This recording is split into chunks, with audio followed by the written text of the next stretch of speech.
Hello everyone, welcome back to Morgan Hasn't Seen TV here on the It's Wonderful Podcast YouTube channel. It is Talking Ted Lasso, of course it is, this week as we alternate this show every Monday here on the channel with Discovering Dawson Street. Do subscribe, ding your notification bell up there for this and all the other fun stuff we do have on this channel. We are midway through season 2 of Ted Lasso now. Janine, what a very Nate-centric couple of episodes we have. I feel like he's been a little bit on the periphery to start season 2, and he's had finally kind of these 2 episodes to come into his own now, leading into something that we all knew happened before we even started Morgan Hasn't Seen TV Talking Ted Lasso. Yes. Which I feel we definitely needed. We needed these couple of episodes with Nate. I didn't want what does happen to come out of nowhere. Yeah. And I think after this, it certainly feels far less like it would come out of nowhere. And feels in a way far less like I would be upset by it. Like, I get why, call it what it is. I think we're coming at this, or I'm coming at this from a little bit of funny point, having already known this enormous plot point of Ted Lasso. Nate leaving to go and coach, is it West Ham United? Yeah. And essentially, by the looks of it, quote unquote, betraying Ted. I remember the conversation all over social media. I don't think you could avoid it, which is why I couldn't avoid it. Yeah. And people, and it was like Twitter ends up being at the end of the second episode we're talking today, when everything's just flooded with pictures of Nick Mohammed, and it's just bitter, traitor. But in this episode, obviously, it's like, oh, look at Nate doing well, stepping up and all that kind of stuff. Yeah.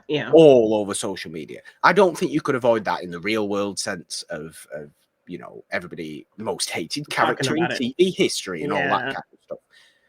And currently, after watching these couple of episodes, I'm not getting that yet. Now, I don't know what happens between now and then. Obviously. Yeah, but you get glimmers. You get shades of that, like when Roy does come back, we see Nate have a weird kind of reaction, weird look on his face. Yeah, when Roy kind of joins the lineup.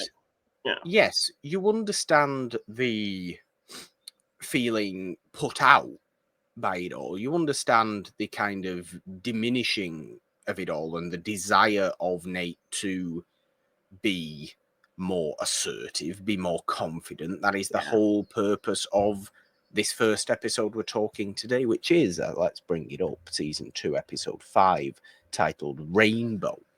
Yeah. You see that, and you do see these little unspoken moments of him feeling a bit sheepish when other people are getting praise and things like that. Yeah, but Ted even kind of laughs at him as well in this episode. Yes. I don't think yet, though, we are seeing any sense from Nate of being truly horrible as a person.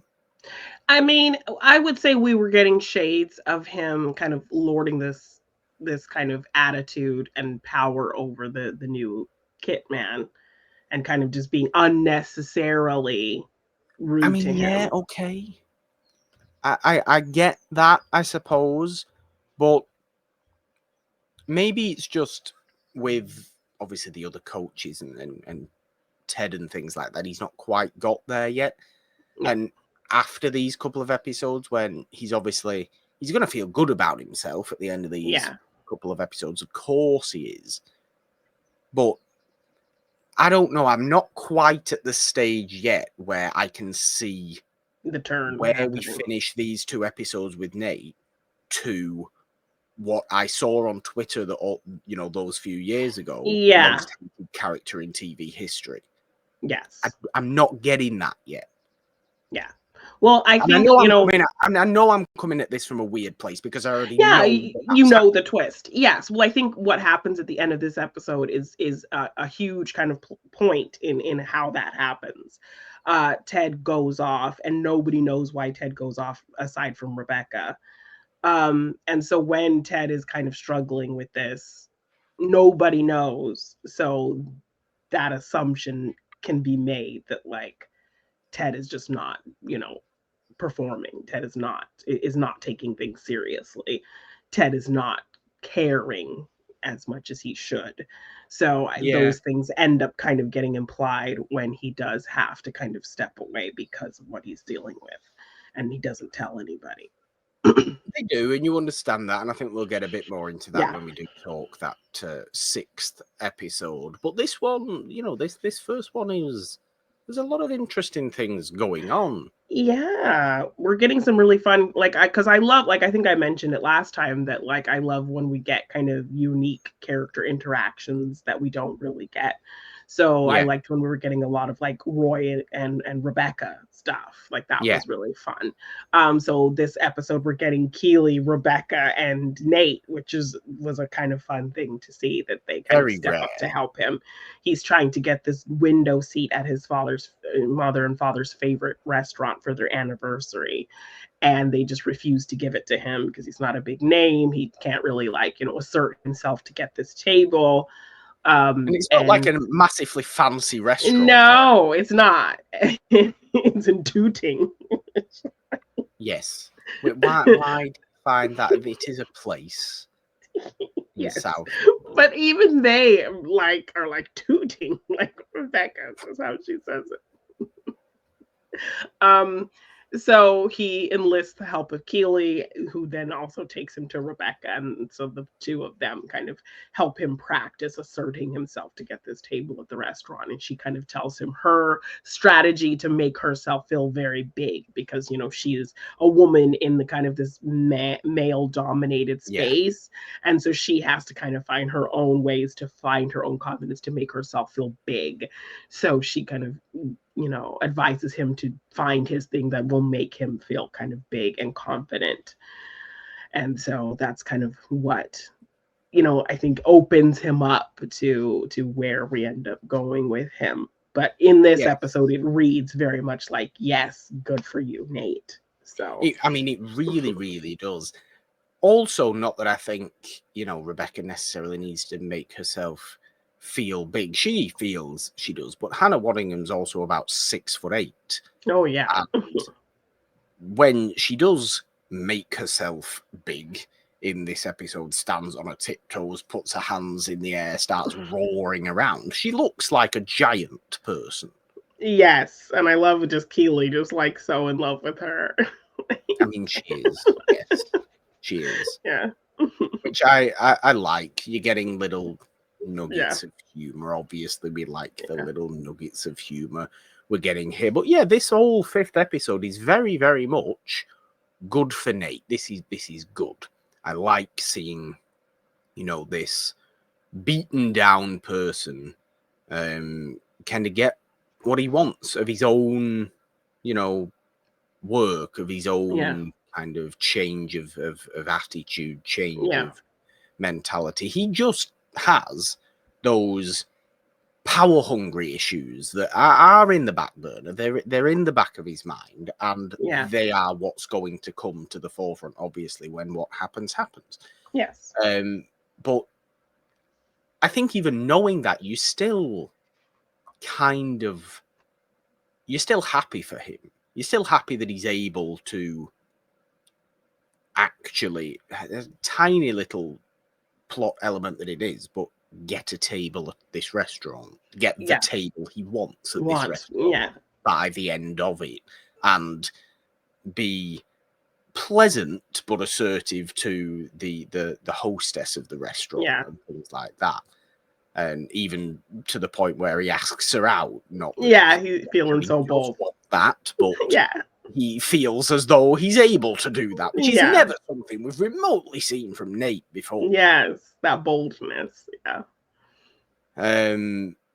So it's nice to see in that, and I like that they're bringing that in now. I like that they're kind of playing with that to prep us for kind of what's like it's working out in this positive way. So it's going to be interesting for you to see how that kind of warps into this darker thing, which we do kind of see a little glimmer, which will kind of escalate by the end of the second episode, where he's like obsessively looking at what people are saying about him on social media. He kind of gets a little obsessed with that, and that feeds into kind of what will happen with him as well. So we are laying, this is where the groundwork is definitely being laid for all of that. But yeah, right now it's great to kind of read this confidence boost for him as a positive thing.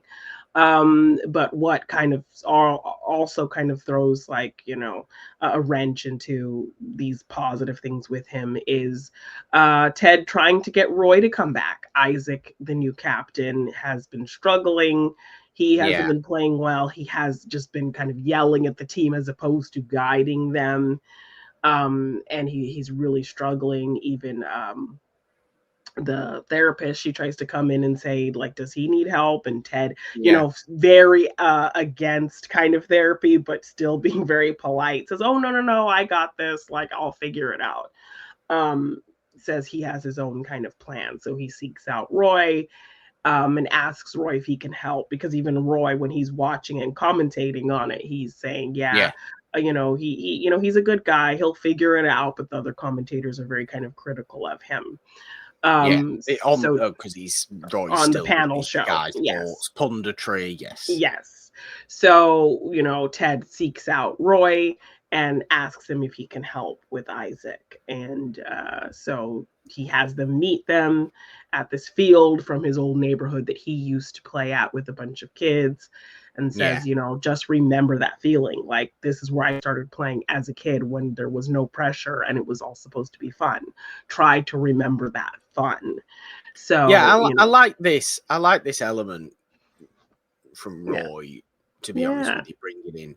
Not just the fact that, I mean, Roy's coaching style is going to be exactly what you would imagine from Roy Kent as a coach. Incredibly blunt, incredibly direct, do the right thing, do it now kind of attitude. But he comes in with, you know, this favor, essentially, to Ted. He doesn't have to do this, but he does respect Ted as much, as little as he wants to admit that. So he comes in, he does this favor, but he just does it in an incredibly, almost intimidatingly terrifying way for something so nice to do for somebody. Yes, and even it's really funny because they're walking and it's like a really shady part of town, and Isaac is like, what are we doing here? And he's like, he just told us to meet us here, but I don't see him. Let's text him. And as soon as the phone dings, it like glows right on his face right in front of them, and of course he like growls like yes, only he's does literally his growling immediately, standing before them, and the phone just lights up his face because he's literally standing right there. It's hilarious. Terrifies the both of them. And does explain this whole thing, which I really like, this mentality of, here is where I learned to play football, because when we were kids, it was just something we did for fun. So any time in my career that I was feeling down, I was in a bad run, I was in a bad place, not playing well, I'd come back here and remember why I play. Because we can get too in our heads about, oh, we're professionals, you know, we have to take everything so seriously. This is a game. This is fun. And this is the kind of thing that Roy very obviously intensely tries drilling into Isaac at this point of go and have fun. Shut up, get out there, enjoy yourself.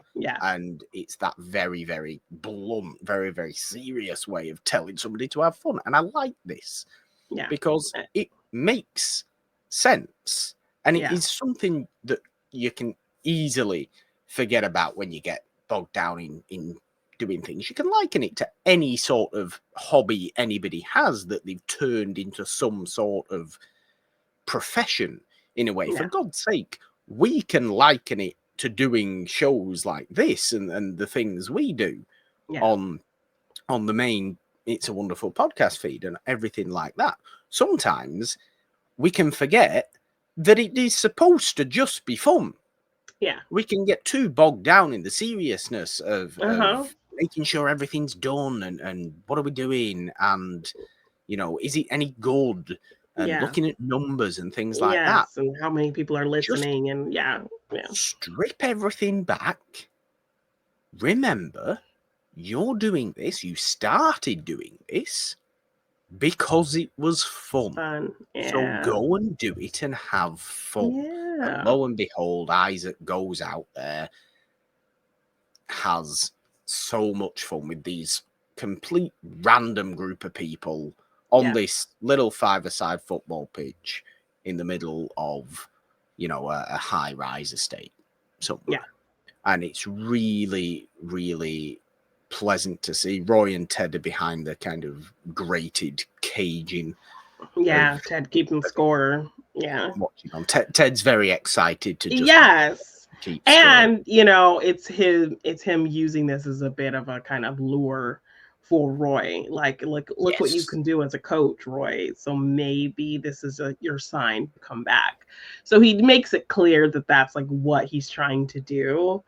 And it's also really fun. Like this whole episode has a bit of a rom-com theme to it. So I mean, it does a little bit, actually, doesn't it? Well, I think Ted brings that up kind of up top. Like he mentions rom-coms to kind of inspire them and kind of makes this metaphor with it based on kind of how they're playing. And then even when he's trying to get Roy back, he like throws out all of these famous rom-com lines to try to convince him. And Roy is very much against it. He's like, no, I'm not coming back. I'm not listening to you. Leave me alone. Don't ask me. Very much in the Roy way, but you can tell.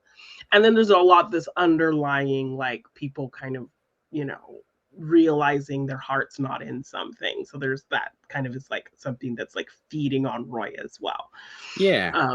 So ultimately when he's on the show and he realizes that they're just like taking these guesses at what's going to happen, and then they get mad when what they guess to happen doesn't happen, then they just complain about it. He's like, no, you're not in there with these guys, seeing their struggle, seeing how hard it is for them. Like, this speculating is just not enough for me. My heart's not in this. And I think this is why a lot of people these days, or far less people these days, actually enjoy the kind of mainstream football broadcasting. I can't massively speak to a great deal of other sports. The other sports I do watch, the mainstream broadcasting, I prefer to the mainstream broadcasting of English football, certainly in this country. Yeah. I don't think it's any good. I'm very aligned with Roy's stance here of a group of people get there before a game, talk about what they think's going to happen based on very little insight, and then at halftime come back and whinge about the fact that no matter what happens, what they think would happen didn't happen. So they're not happy. And it's all that kind of thing. And I wonder why anybody actually sits down and watches a full football broadcast in this country anymore, because it is just utter trash, and you're not even having you're almost being told what to think by people who supposedly have insight. Yes, okay, we're respected ex-players and things like that. You can like the people, you can appreciate kind of their experiences, but Roy, in this sense, is very, very correct. Yeah. You are not there specifically with them at this time, so you can't say definitively anything. So why are you definitively saying anything at all? Because you cannot possibly know. And this just speaks very much to real life, I think, and I enjoy this. I enjoy him confronting the panel on this, not in a nasty way, but confronting No. the panel on this. Yes. And I And love that, then like, walking he up says, and putting his mic down and leaving. And Jeff yeah, Stelling saying, Roy, what are you doing? And Roy just going, Jeff, I've got to go. And Jeff Stelling. and Jeff just kind of nods. He understands. Yes. And then it's this whole rom-com chase to get to the game, to be there. Oh, it's ridiculous. Yes. It's so silly. Like, he gets a cab, and then he, the cab driver is like, oh no, I'm not driving anymore. It's my anniversary. I got to get my wife a gift. And he just gives him a big wad of money. He's like, oh, she loves money. That's a perfect gift. Thanks. So then he gets there, but then there's a block because of the game. So he can't take him any further. So then he tries to run, and then his knee pops out of place. His knee falls off. Yeah, so then he's like hobbling, and then he finds one of those bicycle carts, and he's like, I'll give you my fancy watch if you get me there in like 5 minutes.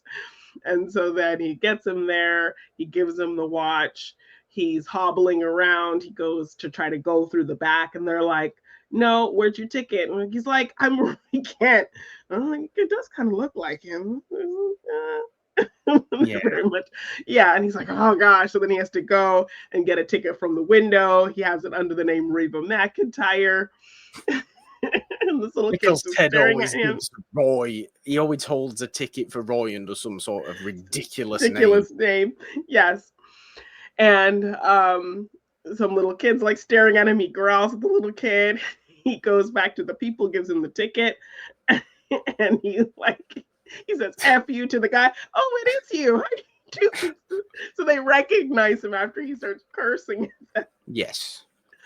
And then he's hobbling into the stadium. He pops his knee back into place at first. And then he walks across to the other coaches, and everyone starts chanting, he's here, he's there, and he's everywhere. Oh, yes.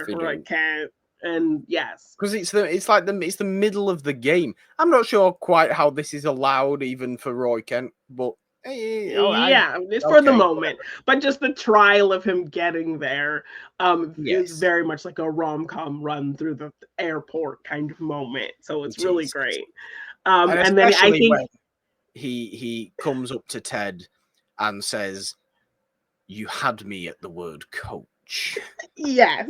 So he throwing back one of his rom-com references at him. It was so perfect. So, he gets that with Ted. He gets a little nod from Beard, and then he passes Nate, and it's just like Nate kind of gives this almost hesitant, uncomfortable look. Like, why is he back? Like, oh great. Like, now I'm gonna have an even harder time, I guess, trying to shine. And so Roy's obviously a massive personality, a very, very intimidating presence. But if anything, in season 1, who on the team was nicest to Nate? It was Roy. Defending him. Roy is a very good person. Roy is not a remotely bad person. He's just blunt and direct and terrifying. He's just grouchy. Yeah. So I think it's a bit odd for Nate to have this immediate kind of uncomfortability about it, because surely you would recognize what happened last season and that Roy is probably just going to help you. Yeah, but I think it's just that automatic jealousy. Ted has made him feel seen. Ted has put him in this position to succeed and encouraged him. And so any kind of attention that it gets pulled from him, particularly Ted's attention, I think, he feels a little iffy about. So, I mean, that is kind of where we end this 5th episode, isn't it? With Roy successfully getting to this game and being installed as a new coach of Richmond. Yes. And we do, I don't know, I think, is it in this episode? We kind of constantly are touching in with Rebecca on banter, talking to someone. Yes. and having really great conversation, and he's giving great quotes from people that she likes, and they're talking about guardian angels and all these great things, and they do It's a little the anonymous dating app, isn't it? yes, and which happens to be their new sponsor, Banter. Yes. So yeah, and we kind of cut to a certain someone who's also kind of smiling and texting to give a bit of a tease of who it might be. Yes, we do. It Yeah. teases you. Yeah. It makes you think that it anonymously Rebecca and Ted may be Are messaging texting each other. Yes. which I found quite hilarious. Far more hilarious than actually the more caution I feel when it is revealed actually who is texting. Yes, which we learn in the next episode. Yes. So, but yeah, it's interesting, and all these story points very much carry through on into this next episode. Now, yes, we yeah, get into it. It's called The Signal. It's episode 6 of season 2. Yeah, and yeah, we're getting plenty more of Rebecca texting away. I think I can't remember exactly which episode it was now, but her mother comes. Yes, her mother comes in, and she has a bit of shame, like, and frustration with her mother, because she's kind of the mother that goes back to the father despite how terrible he treats her. Yeah. And it's like this constant cycle with her parents. Like, she tells her mom, leave him, you left him when I was in college, I was so proud of you. And then and it also plays into kind of what's happening with Beard and Jane and that toxic relationship. Yes. And like, when the Diamond Dogs get together to talk about Beard and Jane, and Beard isn't for listening too much. Yes, Higgins wants to say something, because even Higgins kind of says something, and Beard just kind of gets, he gets a call from Jane and leaves. And, so then they do have this meeting with the Diamond Dogs, and Higgins is like, I think we can all agree that we think this relationship is terrible, but why did nobody back me up when I said something? And so it's very much this kind of like, do you tell somebody for their best interest as a friend when you feel like, they're just in a bad spot in their relationship, or they're, just with the wrong person, kind of thing. And so that kind of conflict comes in. And so that kind of parallels Rebecca's mom, who, she did that. She said, when my mother left him in college, I told her I was so proud of her, that he was terrible and this and that. And then she went back with him and didn't talk to me for like a month. So yeah, it's kind of this back and forth thing. And ultimately, I think she has a pretty decent relationship with her mother, but there is this kind of through line frustration that happens, and kind of this I don't know if it's like resentment is the word I'm looking for. I don't necessarily think it's resentment, but it's this frustration. Like, you kind of embarrass me that you constantly go back to him. Like, because even Rebecca, obviously, liking it to herself, she left Rupert. Yeah. And he was... Well, Rupert left her, I believe, like he was cheating on her. That's right. That's right. Yeah. Of course it was. Yeah. But ultimately, that separation happened, and it's turned out all right for Rebecca, which is kind of what I was thinking. And she's ended up all right after a separation, so... her mother, why can't her mom should separate? Yes, and stand on her own 2 feet and this kind of thing. She constantly, like, he buys her an expensive present and she goes back. So it's this very much kind of almost pity for her mother. Like, you're kind of pathetic for constantly going back to this man who doesn't treat you well, and I pity you, kind of. So yeah, that's kind of what she's juggling, all while also kind of having this flirty thing with somebody on Banter. But she also kind of has her boy toy, this young guy named Luca, who's kind of dumb as a bag of rocks. He comes around to satisfy and then leaves. Yes, essentially.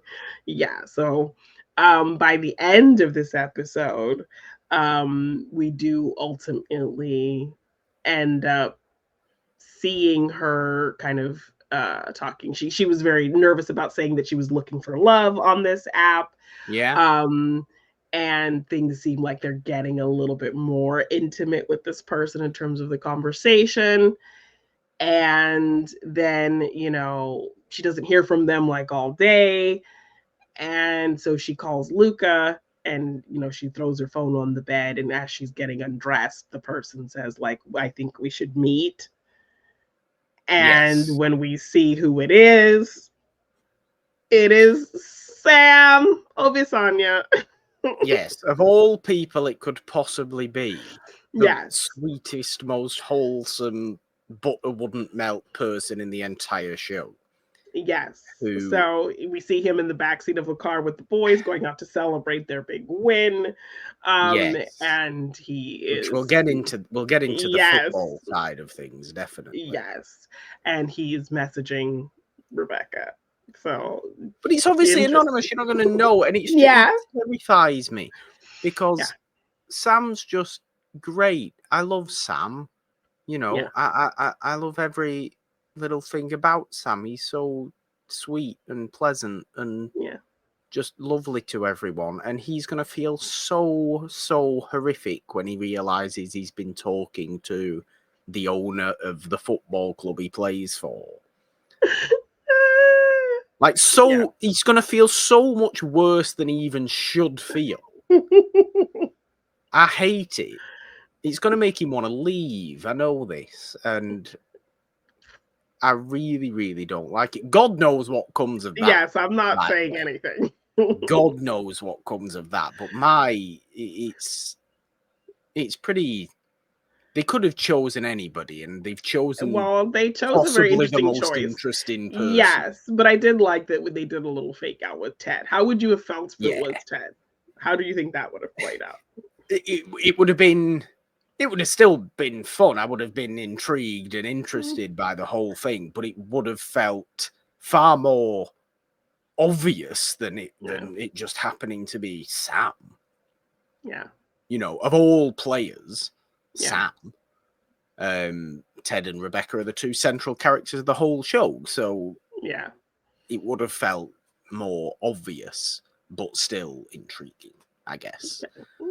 Okay. Football-wise, though, Richmond are doing okay. Yes, they're doing pretty well. Now that they have Roy back, and like that's what the news reports, we get this kind of general kind of talk that oh yeah, they're winning all these games, they're doing really well now that they have Roy back, and kind of accrediting it to now him being a part of the coaching team. They're in the quarterfinal of the FA Cup. There's some hilarious not really understanding what the FA Cup is, which I don't really get why he doesn't understand what the FA Cup is after already having been in English football for a season. Maybe they were knocked out before he got there. I'm not quite sure. Yeah, well, I think he's just confused because of the day that they say they're playing, but they only say that because that's the day they used to always play. That's the thing that that because he gets confused at the concept of the football club Sheffield Wednesday, which is perfectly real.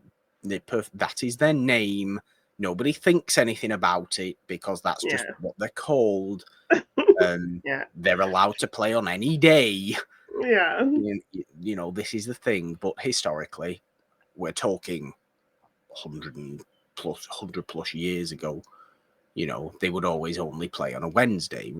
Yeah. We're talking 19th century. They would always only play on a Wednesday. So they were called Sheffield Wednesday. Yes. So Ted gets confused about the concept of Sheffield Wednesday, which, okay, I suppose. But then he also gets kind of excitedly confused about the concept of the FA Cup because it's a knockout tournament. He calls it March Madness style, he calls it, which, yes, okay, if you want to think about it like that. Yeah. Similar. Not exactly the same because there's no seeding or anything like that. It is purely every team in the entire country, and I mean every team over a certain step, because the English football pyramid is a mad thing that nobody even realizes You know, Yeah. because everything's theoretical, but in theory, my brother, if he won his league, and then the next one, all the way up, he could be in the Premier League playing United Oh. and Liverpool and Chelsea and Yeah. Arsenal. Like, it can happen. This does Yeah. not exist in American sports. This concept, you know, you get, because it's franchised, it's all very, you know, certain sports have farm systems and things like that. Yeah. There's no relegation promotion thing. Your Okay. teams are your teams. Yeah. Yeah. And the pool of players that where you get new things from come from schools and colleges and things like that, not the academy system, which, you know, or the lower, or the pyramid system, which we have in Britain and in Europe as well. Okay. See, we like the football insights. Yeah, but this is the beautiful thing. They always refer to it as the magic of the FA Cup, which is, in theory, once you get to the third, it's very awkward. I'm going to start using some terminology. Okay. Once you get to there's a bunch of qualifying rounds for the FA Cup that only the lower step teams play in, the lower division teams playing, many of which are non-professional. So only the first 4 divisions are professional. League's full professional, technically. Everything under that is set, everything from step 5, which is called the National League, to step 10, which is like the club I used to work for before I, you know, some years ago now. Every one of those is considered semi-professional. So the qualifying rounds, you know, depending on your step, you go through however many qualifying rounds to get into the proper rounds of the FA Cup. You literally call it the first round proper. And this can be played very, very early on in the season, you know, August, things like that. Whereas Premier League teams, top level teams, not even actually Richmond at this point, because they're a championship club. Yeah. So they would enter it in. No, did the championship enter it in the third round as well? I'm not quite sure, actually, because this is how much I pay attention to the championship. I don't know. Maybe the championship do as well. But the Premier League certainly only enters the FA Cup in the third round. Okay. So they only even enter it in the third. No qualifiers, no first and second round. They just get pooled into everybody who's already been all through that and won and knocked each other out and things like that. And everything's drawn. So there's no seeding, there's no bracket. It's just a draw. It's purely a hat draw. Of you play you, and you play you, and you play you, and you play you. Okay. So in theory, some utter nobody team, and we've had it. I think the biggest difference that I can remember from the last few years, probably quite a while ago in thinking about it now, I want to say it was before the pandemic, was a team from whose ground I've been to when I used to work in non-league football. Yeah. Because they had a ground share with a club we played. They were called Marine FC. I want to say they were in step 7. Or no, probably lower than that. Step 8, maybe. Something like a league called something like the Northern Premier League North or the Northern Premier League West, something like that. Yeah. Think about it like that. Played Tottenham Hotspur, who Richmond end up playing. Yes. in these episodes.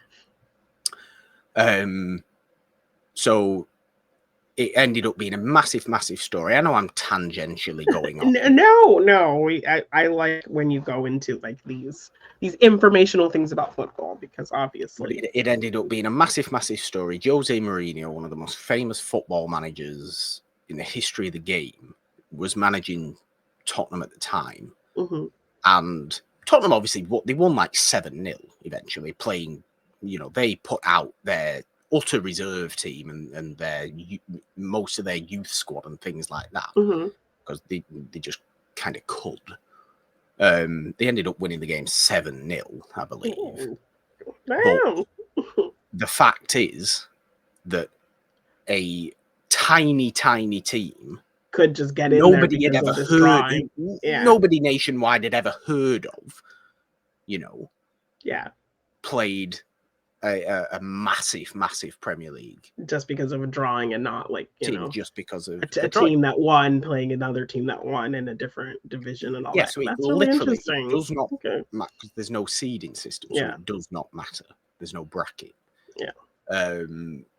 So it's the fascinating thing about the FA Cup. How that works. It's a very unique thing about the FA Cup. Okay. And I can understand why somebody like Ted would be kind of very confused romantic about the FA Cup. Confused, but when you come to understand it, be very, very romantic about it. Yeah, because it's like breeds that, and it's not thought of. It's not treated very well these days. The FA Cup. Why do people want it to be like a seeded thing, or like a winning? No. People want it to be exactly as it is. As it is. Okay. People just want it to be taken more seriously by the governing bodies and things like that.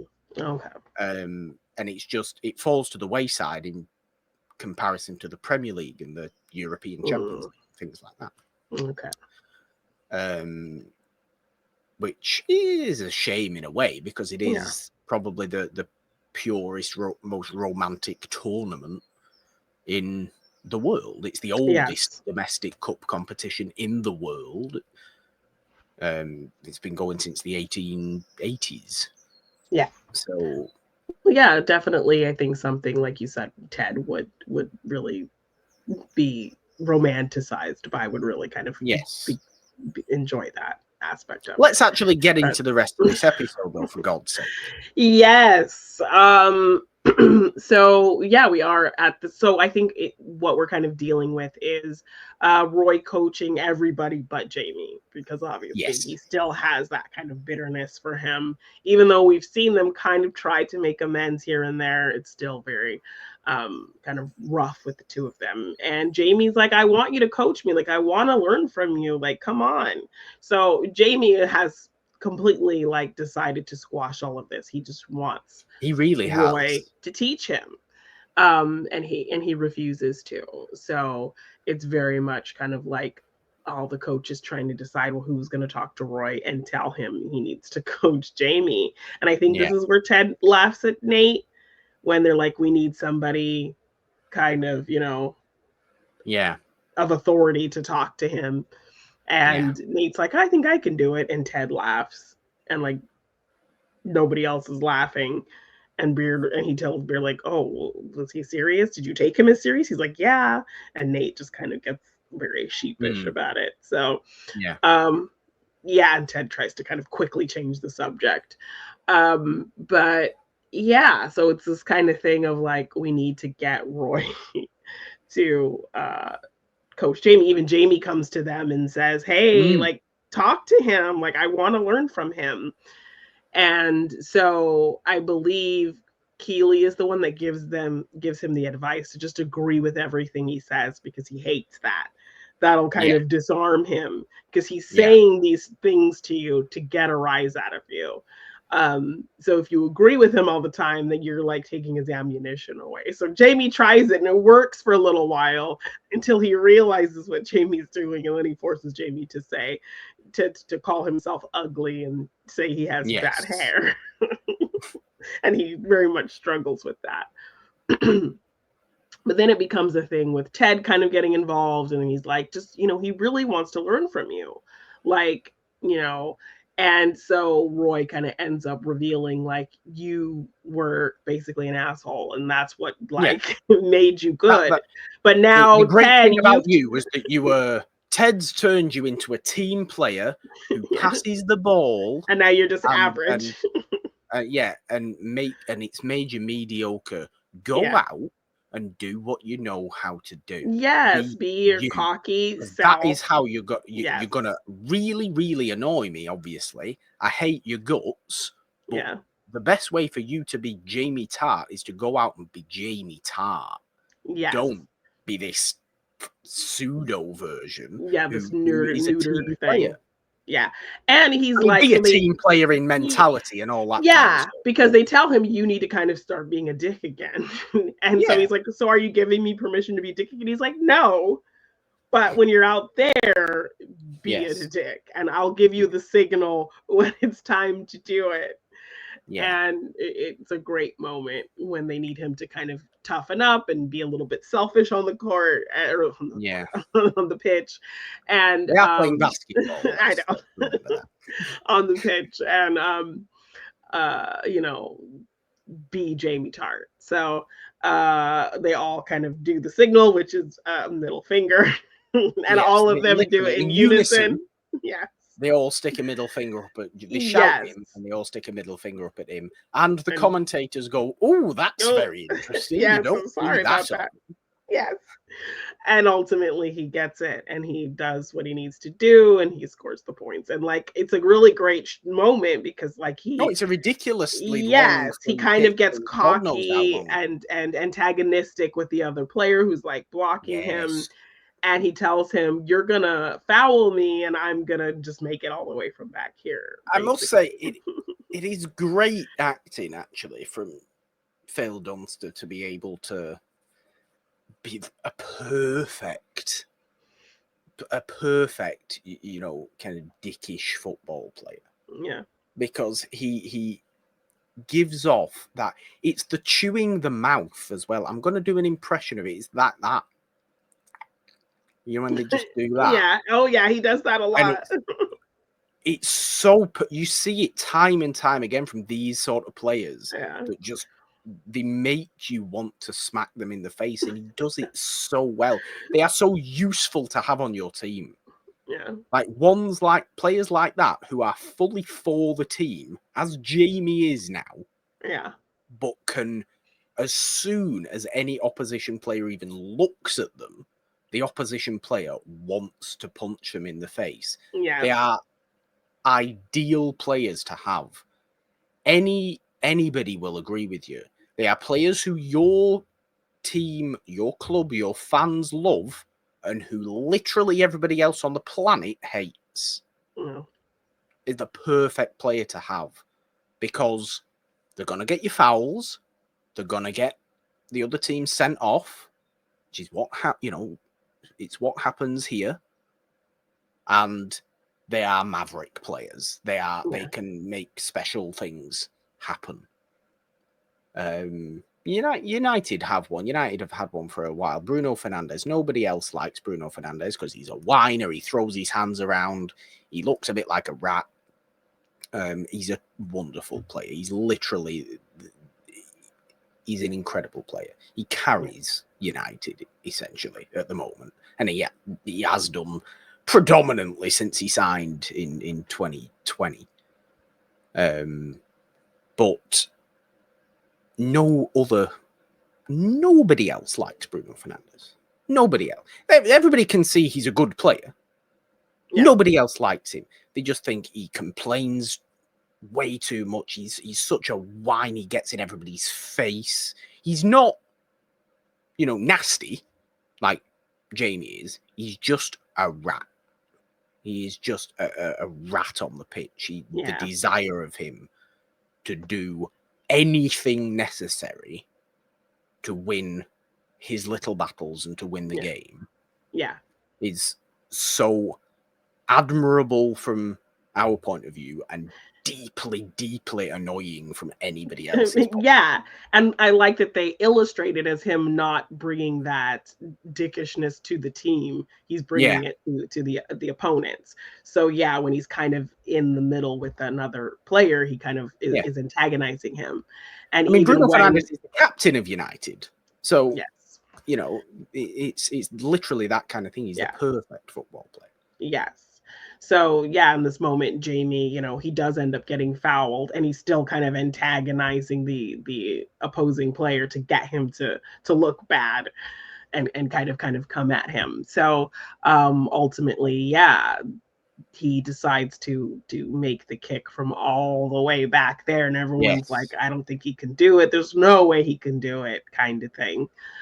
Scores from like 45-yard free kick. It's ridiculous. Yes, it's great.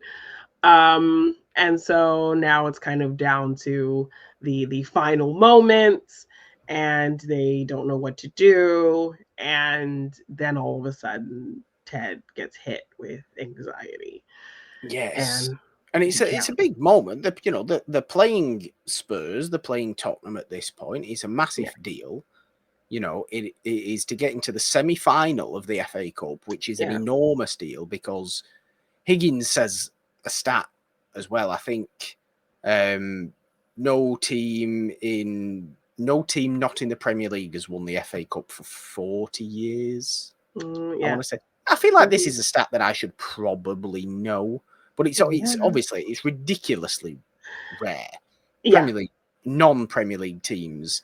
If a non-Premier League team is making the quarterfinal, it's a big deal. So for Yeah. Richmond to then end up beating Spurs Yeah. and getting into the semi-final, it's an enormous deal. I think the closest we had to this in recent memory was when Wigan Athletic, who were relegated from the Premier League the same year they won the FA Cup against Manchester City, and that was 2013.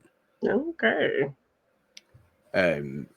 It was they beat them 1-0. It was a ridiculous game, and literally they were relegated the same year they won. Oh my God. It was crazy, but.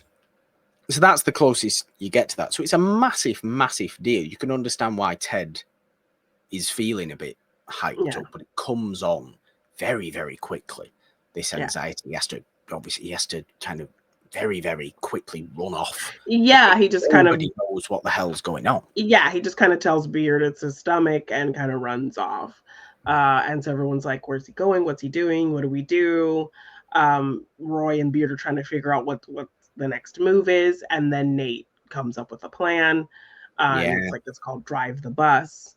And he does Park the bus. Park the bus. And it's a thing. It's a proper thing. Okay, so it's not like a made up thing for this. Okay.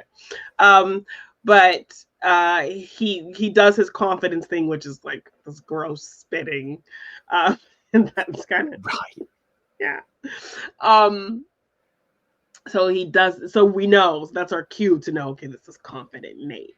And so he kind of takes over. He calls out this play, tells everyone what to do. Roy and Beard are like, what's going on? What is he calling? What is happening here?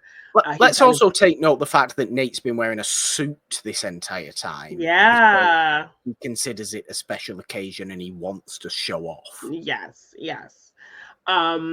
And he like pulls off 3 players, puts 3 new ones on. Yeah. And it's like everyone's kind of like talking like, oh my gosh, well, that's the kind of a big deal for him to pull that many people off and this whole kind of thing. And ultimately his play wins them the game. And but how it's revealed is kind of we cut away. So we don't see like what actually transpired.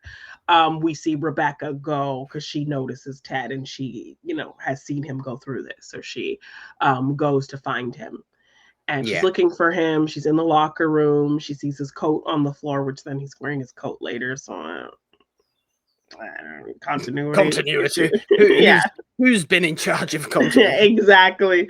So she finds his coat on the floor and she's looking for him. She can't find him anywhere. And then all of the players bust in, celebrating because they won because of Nate. And and even Roy, a great guy, like, oh, congratulations, Roy, on the win. And he's like, no, this was all Nate. I didn't do anything. And so they give Nate his credit. And Nate even does a post-match interview with the media. Yes, but he does kind of flub a thing, and this ends up kind of becoming a stigma thing for him as well. He thinks the term wonderkind is wonder kid, and that's what he says. and they correct him. And then he feels kind of stupid and asks if they can edit it out. And he says that all like during this live thing. So it just makes it like even worse. Yes.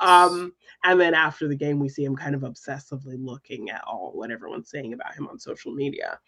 But Rebecca, she ultimately never finds Ted. And I think she does make plans with her mom. Her mom says, let's have a talk. And I think she learns from the whole Beard situation, because Higgins says, I don't care what you guys say. I care about my friend. I think he's in a bad way with the situation. I'm going to tell him how I feel. And so we do see Higgins, as Rebecca's leaving, she sees Higgins go tell Beard, despite what everyone's telling him. He tells Beard, I think your relationship with Jane is really toxic. I don't think she's good for you. Like, how does she make you feel? Like, think about that and that kind of thing. And Beard takes it well, but Jane he hugs him. Up. Yes, he hugs Higgins, but then he says, we're never going to speak of this again, kind of thing. And then Jane shows up and he just goes off with her. So he heard him, but he's still kind of going to do what he wants to do. But Higgins at least is like, I tried.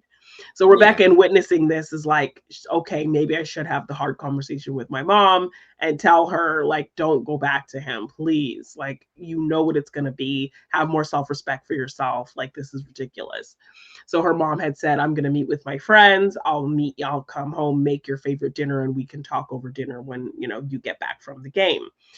So when she can't find Ted, she's in her car and she calls him just to check on him, leaves him a message like, hey, I was worried about you today. I hope you're okay, kind of thing. She gets home and she sees that her mom isn't there. She left her a note. Oh, Dad bought me a Tesla. I'll give you yes, dinner's in the fridge. I'll give you a ride, a spin around town in my Tesla. So the dad did the thing he always does, buys her an expensive gift, and she goes back. So now she's lost kind of that respect for her mother again for doing this. And then ultimately, when we do find Ted, he's in Dr. Sharon's office, curled up on her couch in the dark. The team sees Dr. Sharon and are like, hey, Dr. Sharon, come have a drink with us. Or is that against the rules? Are we even allowed to talk to you at nighttime? Like they don't know they don't want to break any kind of, therapist protocol. And she's like, well, this is a special occasion. So one drink, I'll have one drink with you guys. So she goes to her office to get her things. And Ted is there curled up in the dark on her couch, looking panicked, wearing his jacket, even though Rebecca found his jacket. And he says he wants to make an appointment. So it's a scary little moment for Ted. Yeah, because even earlier, like she's like, you should come talk to me, Ted. And he's like, oh no, like just be around me for a little bit and you'll be sick of hearing me talk, kind of thing. And of course just playing it off when she's kind of trying to be serious with him. And so ultimately it was something he kind of had to come to on his own. And so in kind of having yet another panic attack that he just can't explain or control, doesn't understand really the root of where it's coming from, it scares him enough to go to her office and kind of hide out in there in the dark. And then, like, as soon as she sees him, he says, I need to make an appointment. So it's a great thing, a great way to end these episodes. I'm fascinated to see where Ted's therapy session does go. That's going to be very what he taps into. But great couple of episodes. Really. I think there's a lot of moving parts going on. There's a lot of things happening, a lot of changes taking place. Some for the good, some for the not so good. Depending on who you ask and what may come of anything. But the most intriguing things going forward to me are what the hell's happening with Sam and Rebecca. And Ted's therapy. I think Roy's going to sit seamlessly back into the coaching setup. I'm sure I predicted this happening quite a while ago on Talking Ted Lasso. I could see this coming kind of from a mile off, him being invited back to coach and reluctantly doing it and then ending up embracing it. That's going to happen. I think I don't see any reason why we don't end, we don't get to the end of Talking Ted Lasso ultimately. For now, I know obviously the plans for season 4 and what have you. But by the end of season 3, I don't see any reason why Roy's not still a coach of Richmond. Yeah. At this point, and I assume he is. But yeah, everything Nate wise as well. I obviously know where it's leading, but it's Yes. interesting to actually see See it take the shape. building blocks of where it's going. Yeah. Yeah. Interesting. Yeah. Interesting. I think that's going to do Wonderful. it Yeah. for this episode, though, of Talking Ted Lasso. Do subscribe and ding the notification bell on this channel. As we said before, there's been everything scrolling down at the bottom of the screen. Subscribe to the main podcast feed as well, of course, on all major podcast platforms. All sorts of links, Patreon donations, social media merch, everything is in the description of this episode. This is Talking Ted Lasso. It alternates every Monday on the It's a Wonderful Podcast YouTube channel with Discovering Dawson's Creek at the moment on Morgan Hasn't Seen TV. It's very, very exciting. We'll be at the end of season 2 before you know it of Ted Lasso. It's a swift Working our way pretty quick, a swift little series, isn't it? I Yeah. enjoy it a great deal. But I suppose until next time, there is only one thing left to do, Janine, and as we often like to do on Talking Ted Lasso, please, Mr. Kent, take it. 3, 2, 1. Bye. Bye.